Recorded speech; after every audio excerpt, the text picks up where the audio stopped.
आणि पालकमंत्री पदाचा निर्णय घेण्यासाठी आज राष्ट्रवादीची बैठक होतीये। अजित पवारांच्या उपस्थितीमध्ये आज मुंबईमध्ये या बैठकीचं आयोजन करण्यात आलंय।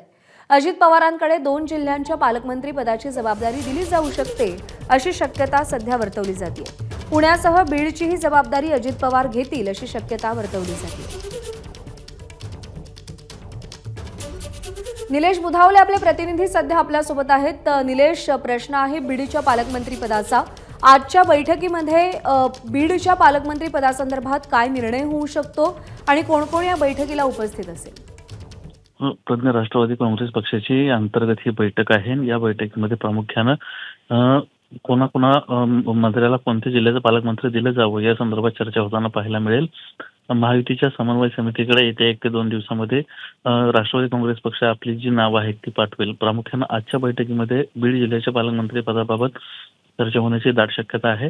बीड जिल्ह्याचं पालकमंत्री पद अजित पवार स्वतःकडे ठेवू शकतात अशा पद्धतीची शक्यता आहे आणि त्या अनुषंगाने आजच्या बैठकीमध्ये चर्चा होईल। अजित पवार काही दिवस परदेशात होते। त्या काल रात्री उशिरा मुंबई दाखल होणार होते आणि त्यानंतर आज प्रामुख्याने राष्ट्रवादीचे 3 महत्त्वाचे नेते याच्यामध्ये स्वतः अजित पवार, प्रदेशाध्यक्ष सुनील तटकरे आणि राष्ट्रीय कार्याध्यक्ष प्रफुल्ल पटेल हे भेटणार होते आणि त्या भेटीमध्ये प्रामुख्याने पालकमंत्री पदाबाबत चर्चा होणार होती। आज दिवसभरामध्ये ही बैठक पार पडेल आणि त्यानंतर प्रामुख्याने राष्ट्रवादी काँग्रेस पक्ष आपली जी लिस्ट आहे ती महायुतीच्या समन्वय समितीकडे देईल आणि त्यानंतर पालकमंत्री जाहीर होतील अशी शक्यता आहे। या येत्या 2 दिवसामध्ये ही नावं जाहीर होताना आपल्याला पाहायला मिळतील। निलेश, धन्यवाद दिलेल्या माहितीसाठी। एबीपी माझा, उघडा डोळे बघा नीट।